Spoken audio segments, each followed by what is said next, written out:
para hoje. Eu trouxe uma reflexão para nós, em virtude de nós estarmos em dezembro, ser o período em que a gente se volta para a história do Cristo de maneira mais efetiva.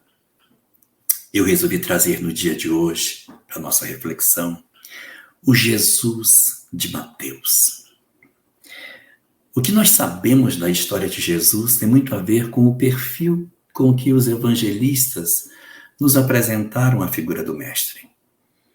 E o primeiro dos evangelhos que apresenta Jesus para nós é o evangelho de Mateus, judeu por excelência, cobrador de impostos, muito próximo de toda a literatura judaica, de todo aquele conhecimento que os profetas haviam deixado. A mensagem de Mateus é, no fundo, um texto para provar que Jesus era o Messias prometido. Seu texto é todo costurado com as profecias antigas do Velho Testamento. Traz uma série de referências das passagens que haviam sido previstas para o Messias. Então é um evangelho muito costurado com a história do judaísmo. Ao mesmo tempo, é o evangelho que tem os maiores sermões de Jesus. O sermão profético, o sermão do monte. Esses sermões tão intensos e tão belos estão presentes dentro do texto de Mateus. Mateus é tão ligado ao judaísmo que ele não fala que Jesus oferecia o reino de Deus, como os outros três evangelistas. Ele fala o reino dos céus, para não usar Deus. Os judeus têm muito zelo com a palavra Deus e ele então vai usar 32 vezes a expressão reino dos céus, mas não vai usar nenhuma vez a expressão reino de Deus. Ele vai contar parábolas maravilhosas sobre o reino.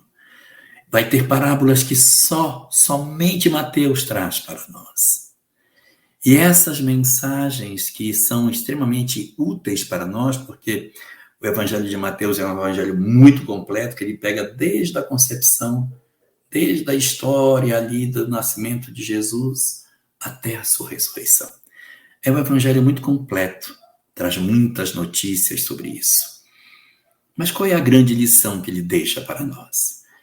A grande lição é que, para oferecer aos homens o que era Jesus, o primeiro dos evangelhos está preocupado em conectar Jesus do Velho Testamento, o Messias, com aquele que nós conhecemos, nos provando ser ele a grande promessa que Deus havia oferecido aos homens. Sim, ele é a promessa esperada por Israel. Ele traria uma mensagem transformadora. Nós, infelizmente, nós não percebemos essa mensagem até os dias de hoje. E apesar da intensidade que ela tem, a humanidade segue como se fosse surda a todas essas oportunidades que o Cristo nos ofereceu de encontrarmos a libertação para as nossas vidas. Nós, na verdade, poderíamos ter feito uma história bem diferente se já tivéssemos despertado para isso. E o curioso desse evangelho é que ele é a primeira das narrativas. E a primeira das narrativas vai cuidar do povo onde Jesus nasceu. A mensagem para judeus.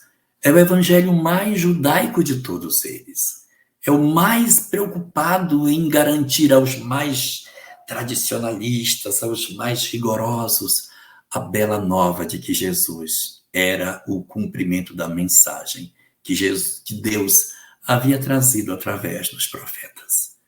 Está mais do que na hora de nós que somos assim, rigorosos, teimosos, desconfiados, céticos, nos aproximarmos do Evangelho de Mateus, por ser ele a tessitura ideal para vincular essas duas histórias e trazer a mais extraordinária notícia para os homens. A grande expectativa do nascimento daquele que renovaria a humanidade já teria acontecido. Sua mensagem, suas palavras, seus ensinamentos e sua vida possuem a essência daquilo que o homem deve procurar viver e ser para que encontremos a felicidade legítima. O roteiro, portanto, para todos nós que temos essa dificuldade ainda de nos desembaraçarmos do tradicional, está contida no Evangelho de Mateus. Se alguém de nós tem dificuldade, abramos essas páginas, nos deliciemos com as mensagens que ele nos trouxe das suas grandes parábolas, dos seus maravilhosos discursos, e nos convençamos de vez que a mensagem do Cristo é a mensagem ideal para a felicidade das criaturas humanas.